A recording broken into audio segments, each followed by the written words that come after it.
All right, Matthew 26, you guys ready? We're jumping in here. We're going to finish up this chapter this week, and we're going to begin in verse number 57 here in just a moment. Before we go into this, how many of you have ever been told something, and maybe your first response, whether externally or internally, was, "I don't believe you"? Anyone ever have that happen?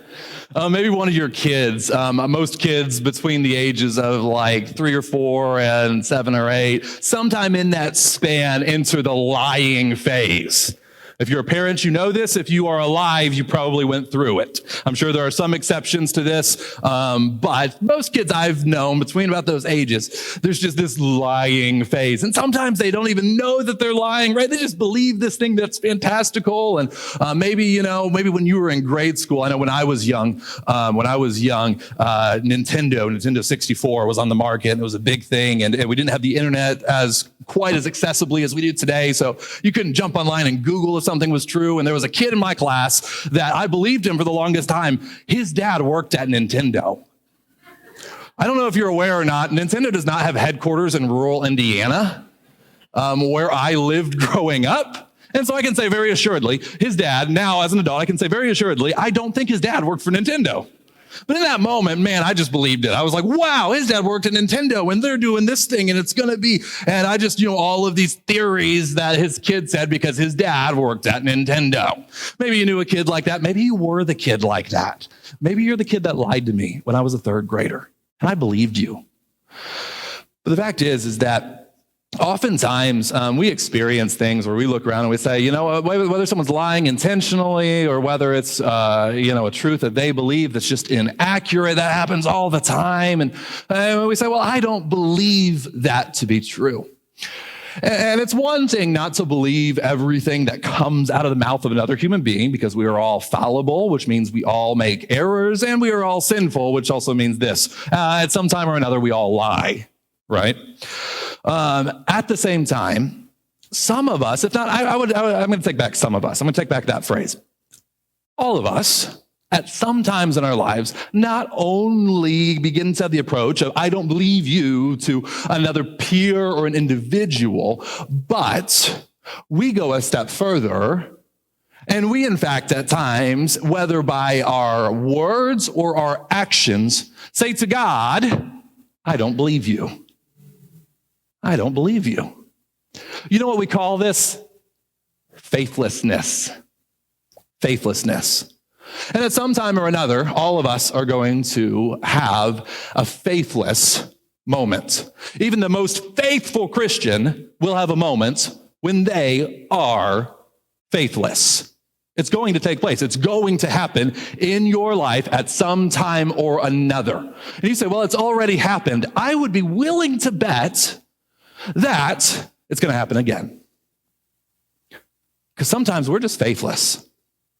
But here's a beautiful thing that we're going to discover about the gospel of Jesus Christ, is that God was prepared for our faithlessness. It didn't surprise him. It doesn't catch him off guard, but God is ready even when we are faithless. Watch what's happening in verse number 57. And leading up to this, what we've seen that Christ has instituted what we call the Lord's Supper, what we'll be partaking of here in just a few minutes today. Then he tells them that there's going to be someone who's going to betray them from among his followers, who we call the disciples or the apostles. And of these 12, one is going to betray them. They all say, is it me? Is it me? Is it me? And then Jesus ends up telling them, because one gets up, Peter, and he says, I would never betray you. All these losers might, but I won't. And Jesus says, Peter, before the morning even comes, before the rooster crows, you're going to deny me not once, not twice, 3 times. And so he gives this prophecy. And even still, Peter says, verse 35 of the same chapter, even if I must die with you, I will not deny you. And this is taking place. We're not really sure what time, sometime in the evening of the day before the story that we're reading today. So the story we're getting to today is happening in the middle of the night. Jesus has said this to Peter just a few hours earlier. Then they go to this garden known as Gethsemane. They pray there. And in the middle of all of this time, as Jesus and these individuals, the disciples, have spent time in prayer, this group of men come and they take hold of Jesus. They arrest Jesus. And they're led by a man, or they are introduced to Jesus by a man named Judas Iscariot. This is today where we get the phrase or the idea of someone being a Judas as being a traitor. Judas was the picture of this in relationship to Jesus. So he comes and he gives Jesus a kiss, which is a greeting of a friend in this culture. He embraces him like a brother, welcomes him, and condemns him all at the same time. And so what we find now is after Jesus has been taken, the disciples, they flee, they run, they go. They don't stand there and fight to the death like they said they would, but instead they behave faithlessly. And verse 57 catches us up and says, then those who had seized Jesus led him to Caiaphas, the high priest, where the scribes and the elders had gathered. So while this group was sent out to arrest Jesus, Caiaphas, the high priest, has gathered a group that we know today as being called the Sanhedrin. This is a gathering of the religious and the political leaders within Israel. So they are all Jewish individuals, and they all kind of fall under the authority still of Rome, but they're allowed a certain degree of self-government. And so that is the men that are gathered here today. And they are prepared, they are ready, and they call this group to go grab Jesus, take him, and to bring him. And so now Jesus is brought to the home of Caiaphas, the high priest, where all of these have gathered. And Peter was following him at a distance, as far as the courtyard of the high priest. And so I think at some point, Peter thinks he's clever, that I'm going to run away. And then he follows at a distance and sees them going to the house of Caiaphas, the high priest. In this time, the homes aren't like when we say our house today. How many of you in here have a house that you'd be comfortable seating a couple hundred people in? All right. Probably not many, if any of us, right? Just packing. We'd be like, okay, you'd be like sardines. If you're standing, yeah, sure, I guess we could probably fit everyone, but don't try to go to the bathroom and don't try to move. The house that we're looking at here of Caiaphas, first of all, he was upper class, so he would have had a larger home. But then secondly, he was living in a culture where their house was actually considered this whole property.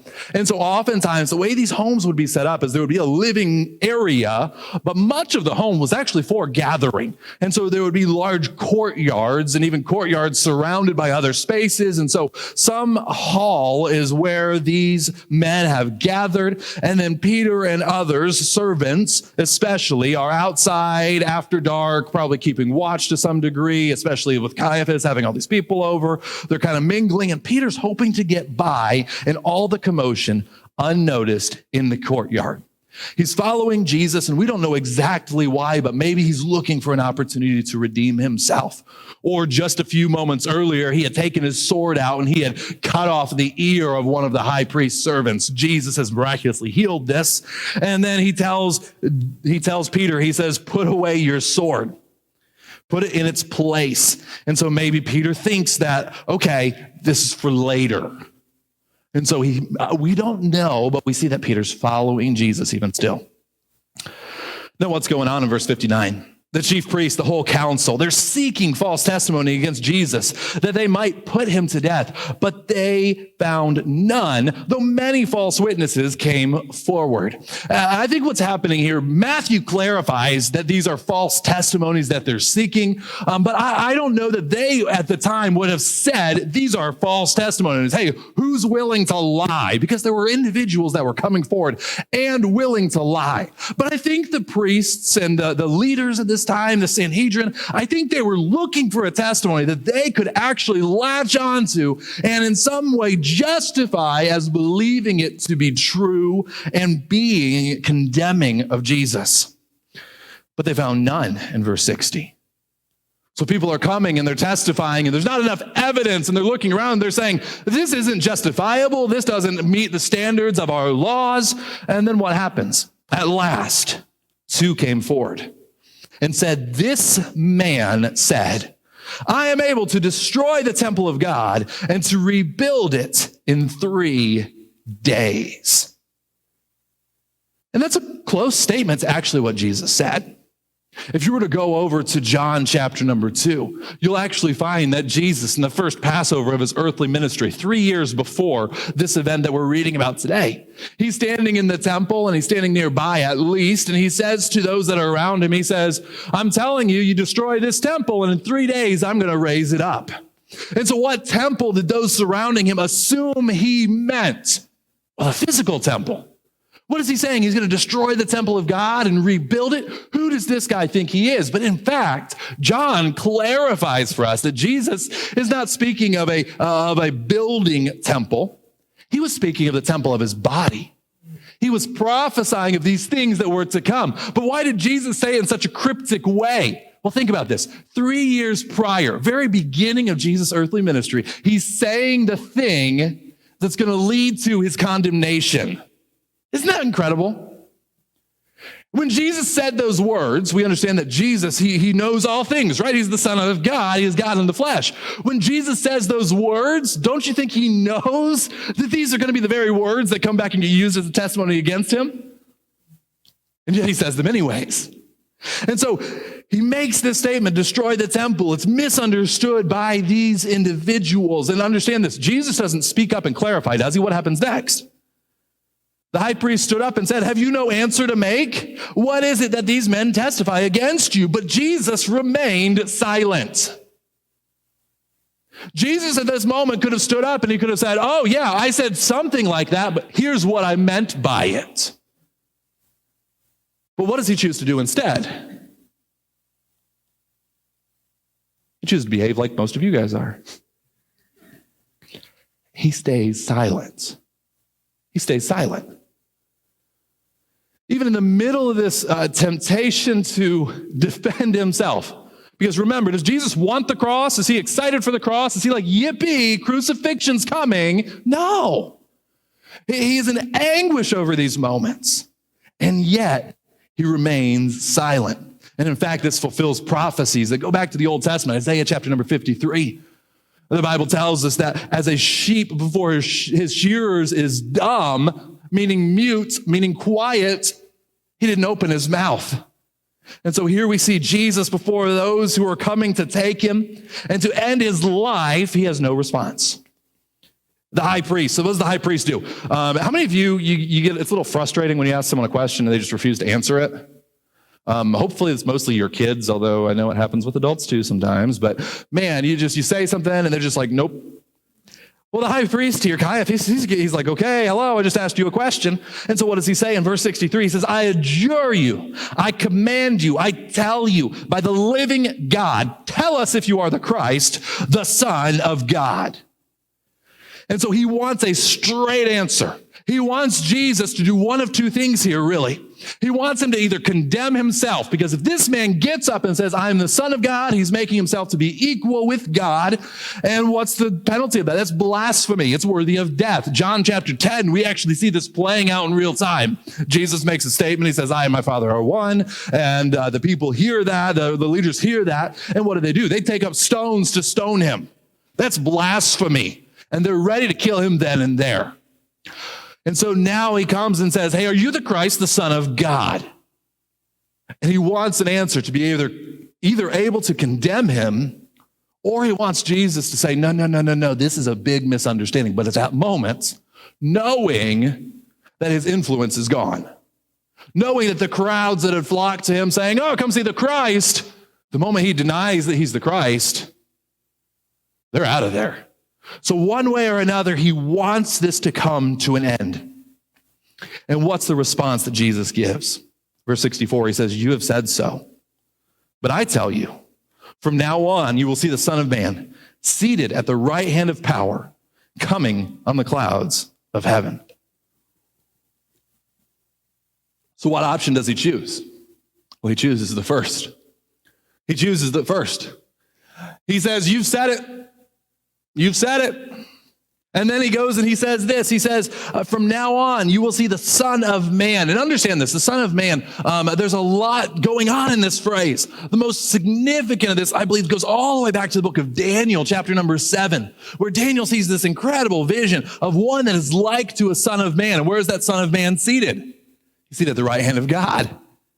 He's one that is like unto the Son of Man, but he rules and he reigns at the right hand of the Father. And so this incredible imagery. And if you're Caiaphas, the high priest, if you're surrounded by the greatest scholars of Judaism in the day, when they use this phrase, Son of Man, it's not lost on them. You might look and you might say, wow, I'm not familiar with that before. And that's fine. But these men, they're hearing that and they're saying, wait a second. He said, what? He thinks he's who? And then he goes on, he says that the Son of Man is seated at the right hand of power and coming on the clouds of heaven. And so not only invoking this imagery from Daniel 7, saying, this is who I am, he's also quoting Psalm 110, and he does it a couple more times actually in this passage, using this phrase, being seated at the right hand. And this is a psalm of David as he prays to God and as he gives glory and honor to his Son, the Christ, the Messiah. And here's what I want you to understand is taking place here. Jesus is faithful even in the face of adversity. Even in the face of what you and I would look at as opposition, as difficulty, as hardships. Does Jesus bat an eye at this? Does he turn tail and run? Does he walk away when the moments are difficult? No. That's our temptation oftentimes, isn't it? That's our temptation. We have to look and we say things, and there's wisdom in the phrase, don't get me wrong, but we say things like, hey, you got to pick your battles. You got to choose which hill you want to die on. Well, hey, listen, Jesus is picking that hill. The hill's called Calvary, okay? And he's ready to go. And so here he is saying, this is who I am, and this is why I came. And even going back to the first days of his public ministry, he's making it obvious, right? Going back to the very beginning, he's speaking of the time that he would die, that temple would be destroyed and then rebuilt in 3 days. This hasn't caught Jesus by surprise.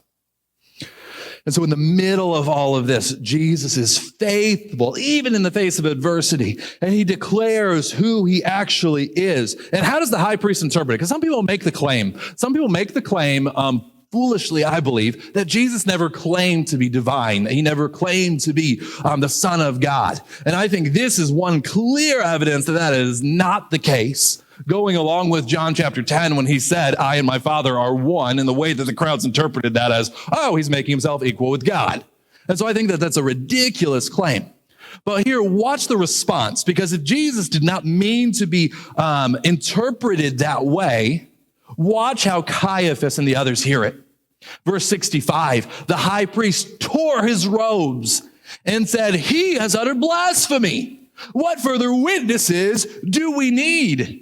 You have now heard this blasphemy. What is your judgment? And so what's he saying? He's saying, whoa, we were looking for 2 witnesses because we have to have those under the law. But now he said it from his own mouth and all of us heard it. So now we don't have 2 witnesses. We have dozens of witnesses. What other testimony are we looking for? This is an open and closed case. This is done. This is shut the books. It's over with. So what are we going to do in response? And what do they answer in verse 66? 3 words. He deserves death. He deserves death. I don't know that I could think of a more inaccurate phrase. Ponder this with me for a moment. Who deserves death? Where does death come from? Romans chapter 6 tells us that the wages of sin is death. So death comes as a result of sin. Sin enters, then death. Sin, death, sin, death. Connection all throughout the scriptures. If Jesus deserves death, where is the thing that precedes that? The sin. Well, there's none found in him. He always does the things that please the Father. He was always righteous. He had always done the things that he ought to do. There was no sin found in him. In fact, Satan, the devil, the evil enemy, the tempter himself, comes to Jesus in Matthew chapter number 4. And he tries to tempt him at the very beginning of his ministry to fall into sin. And what does Jesus do? He overcomes this temptation. There's no temptation that he gave into. Doesn't mean he didn't face temptation. In fact, the Bible tells us that he faced every temptation that you and I face, and yet he did it without sin. How incredible is that? So every temptation you and I have endured, he went through it, but no sin. And so if there is no sin, how is he deserving of death? Well, he isn't. Blatant falsehood that they're stating here. Verse 67, then they spit in his face. They struck him. Some slapped him, saying, prophesy to us, you Christ. Who is it that struck you? So the crowd begins to mock. They begin to beat him. They begin to inflict this physical pain on him. And it's only just beginning, okay? Slapping and spitting on and striking with the hands. I mean, this is minor compared to the stuff that he's about to face that we'll get more into next week. But watch, he says, they say this, prophesy to us, you Christ. Who is it that struck you? And imagine in the middle of all of this, what's Jesus? Is he responding? Is he playing these games? But does he know the people who are striking him? Well, of course he does. And in fact, if you study and believe the Bible, we see that not only does he know their names, but in fact, the things that he's enduring that their sin might be forgiven. How incredible. The people who are coming here and they are mocking him and they are abusing him, he's going to the cross for them. While Jesus is enduring all of this is an inconvenient time to be a follower of Jesus, wouldn't you say? You're a Christian. This isn't the day you want to be a Christian. There might be times, sure, Easter, great day to be a Christian today. That wasn't the case here. This was a difficult time for those who were followers of Jesus. And can I tell you, church, inconvenient days will come. There will be days, and there are days, that it's difficult to be a follower of Jesus. Now, do all of us endure difficulty in the same degree and in the same ways? No. But there are days when it's hard to be a follower of Jesus. There are days that we want to behave faithlessly. We want to grab a hold of the reins. We want to do things ourselves. We want to lash out and behave contrary to the way that Jesus is demonstrating here in the book of Matthew. We want to do our own things. It happens.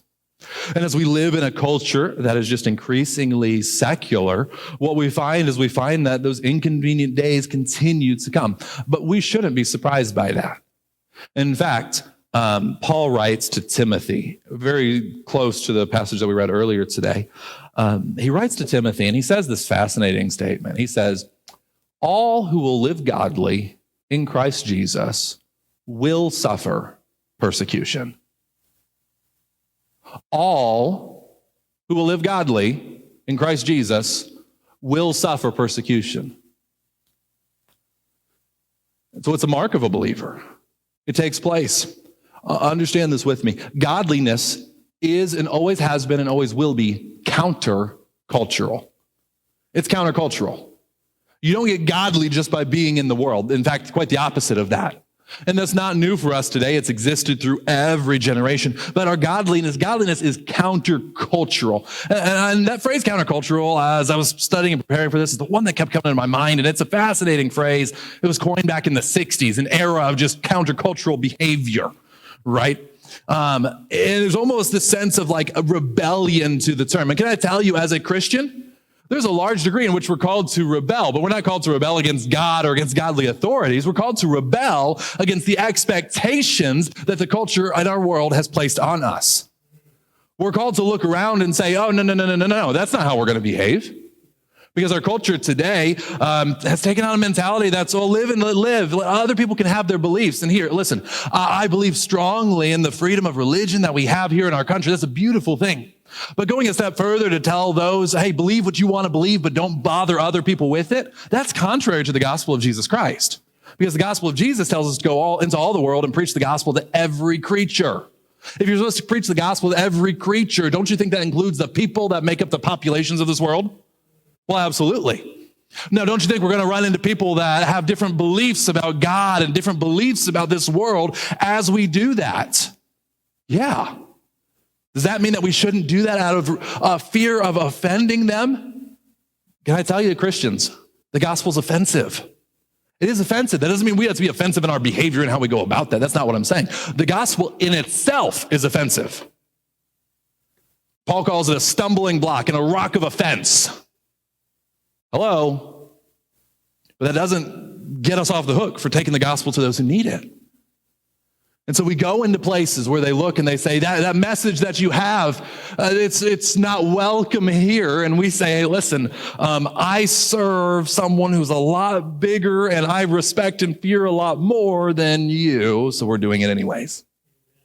And so what we find is that it is not easy to be a Christian oftentimes. And in fact, I'm really excited. As we get on the other side of Easter, we're going to be wrapping up the book of Matthew here in just a few weeks. I want to plant this seed with you, church. End of April, on the 23rd, we're going to be jumping into a new study.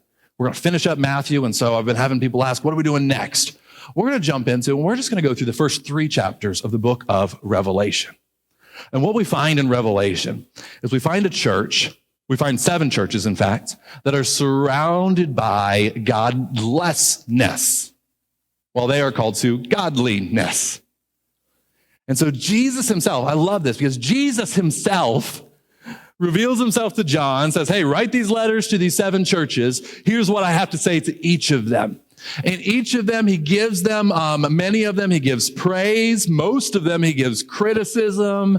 And then he says this, to those who overcome or to those who conquer, here's what you have to look forward to. Christians, did you know we're called to be overcomers? We're called to overcome the world that we live in.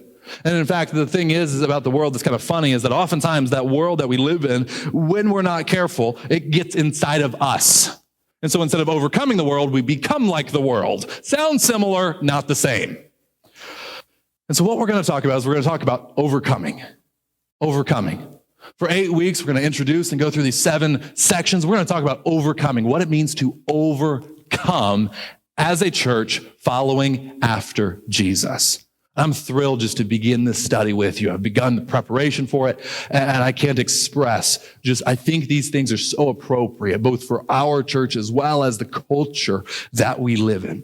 And so in just a few weeks, we'll be jumping into that. If you want to start reading ahead of time, you can start dipping your toes into it and getting ready. I'm excited for this here in just about a month. But what we see is we see that in the middle of all of this, Christianity, being a follower of Jesus, is not a simple thing. And then we run into Peter. And how can I summarize what we're about to see with Peter? Peter's out.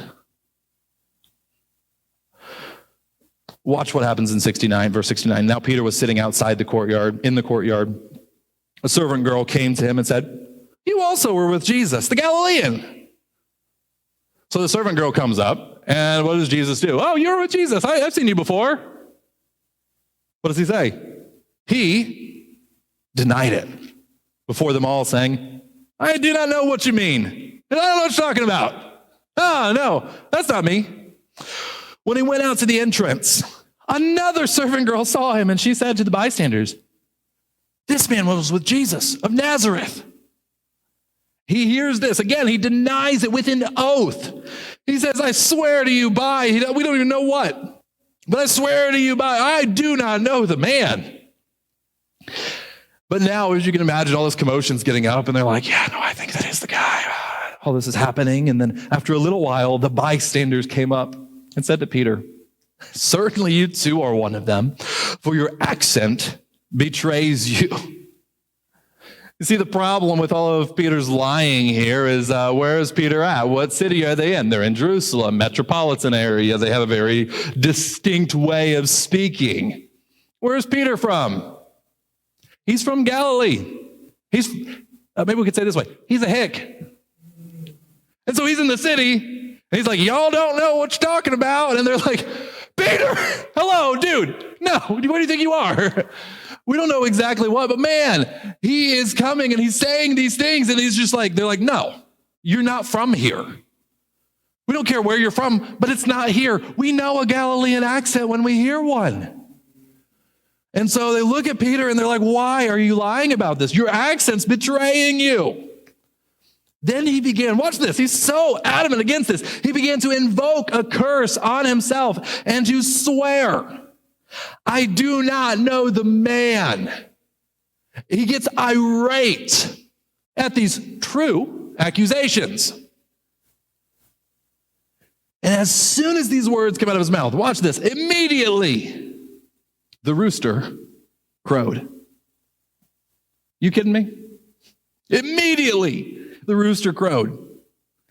Peter remembered the saying of Jesus, before the rooster crows, you will deny me 3 times.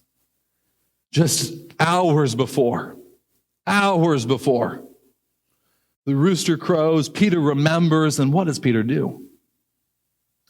He went out and wept bitterly. See, Peter remembers, he recalls all of these things.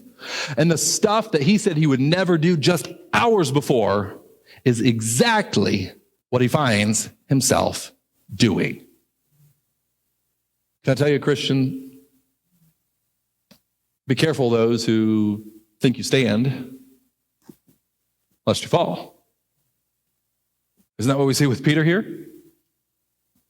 And we see the fruit of faithlessness very, very clearly. The fruit of faithlessness is this. It's bitter.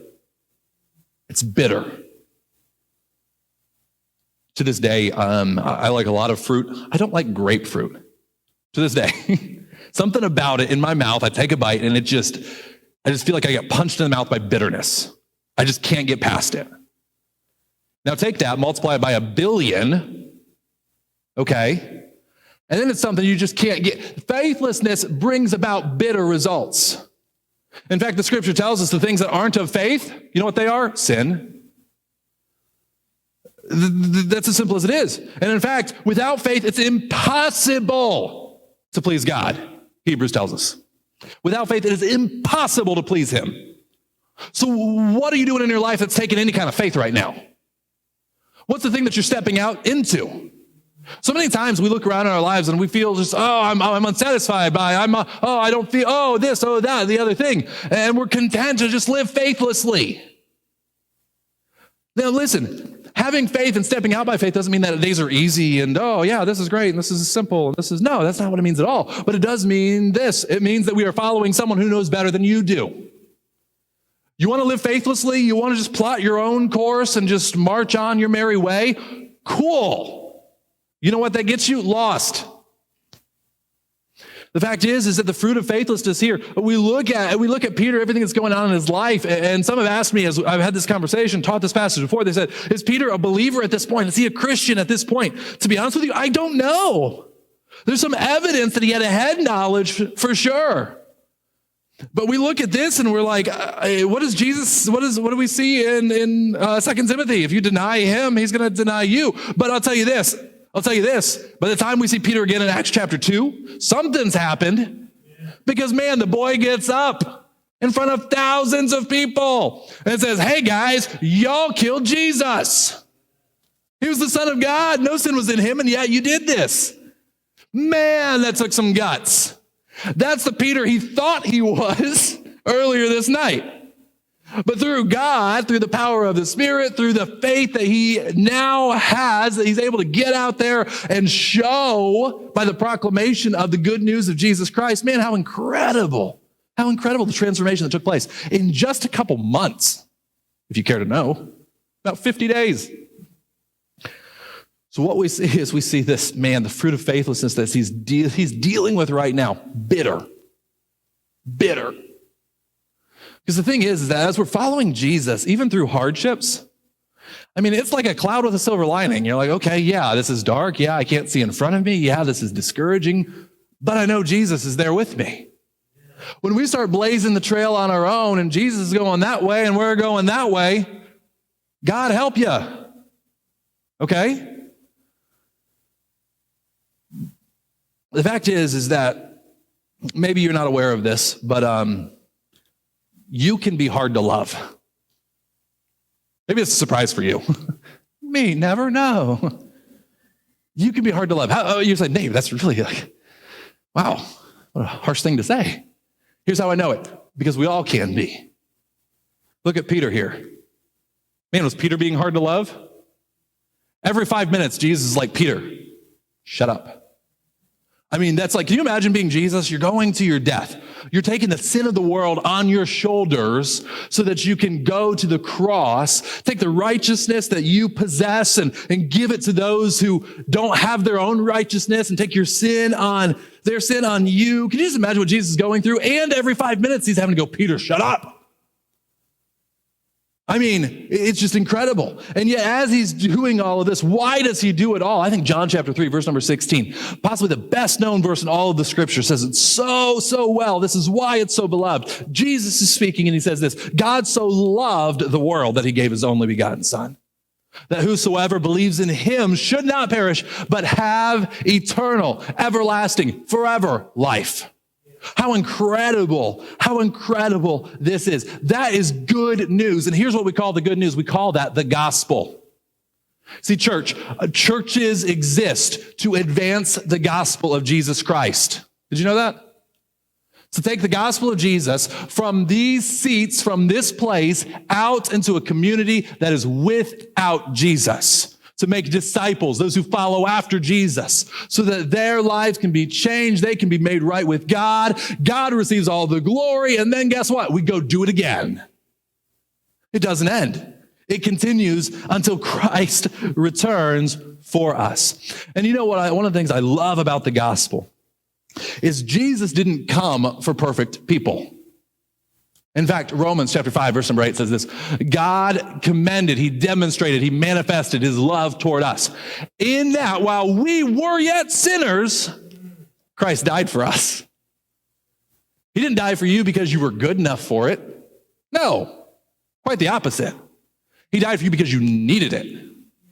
And so this gospel of Jesus Christ permeates and invades. And 2 Timothy chapter 2, verse number 13, I think says it so well. We read it just a few moments ago. Even when you are faithless, Jesus is still faithful. Even when you're faithless, Jesus is still faithful. Maybe you're sitting in this room today and you've never placed your faith in Jesus Christ. Maybe you're coming in and you say, well, listen, Nate, you don't know all the stuff I've done. You don't know all the baggage that I'm bringing into this place. You don't know this or you don't know that. And can I tell you this? You don't know everything I've done. You don't know everything the person next to you has done. Listen, if you could see into the lives of the people in this room and you knew all of the thoughts and you knew the sin, because listen, we still got it. If you knew the sin, I won't even say of the people in this room, if you knew the sin of the person sitting up here opening the Word of God with you, you'd be heading for those doors so fast. Isn't that funny? Why? Because we are all sinners. We're all sinners in need of a Savior. And even in the moments when we are faithless, God's still faithful. God's still faithful. And so if you've never come to Jesus and you've been resisting and just saying, I don't understand how, listen, neither do I, but it doesn't mean it's not true. I don't understand a lot of things. I don't understand gravity. I don't understand, I won't go into all the things I don't understand, okay? There's a lot of them. Doesn't mean they're not true. Faithfulness of God, I don't get it. But I don't have to get it. Because through faith, we believe in it. And even in those moments when we are faithless, God is still faithful. Church, can I just ask this question? Can I just pose this to you? What would a church filled with faith look like? What would a church filled with faith look like? Maybe boldly taking Christ into our neighborhoods and our workplaces. Maybe it looks like looking at the obstacles that is in our lives, that is in front of us, knowing that God is working in and through them already. And maybe it means this. You see what God is already doing. He's already calling you to move in a specific direction. Maybe it means actually taking steps in that direction. But I'll tell you, it does mean this. I know what it means. It means advancing the gospel. Advancing the gospel. Because church, this is why we exist. No matter what else we do, no matter how great our music is, and I love our music, no matter how mediocre our preaching is, we have a beautiful Word of God, right? So we advance the gospel of Jesus Christ. We advance the gospel of Jesus Christ. Does it take faith? Yes. Does it take work? Yes. But that's what we're called to do. So church, as we wrap up our time together this morning, I just want to take a second and remind you, how does God respond?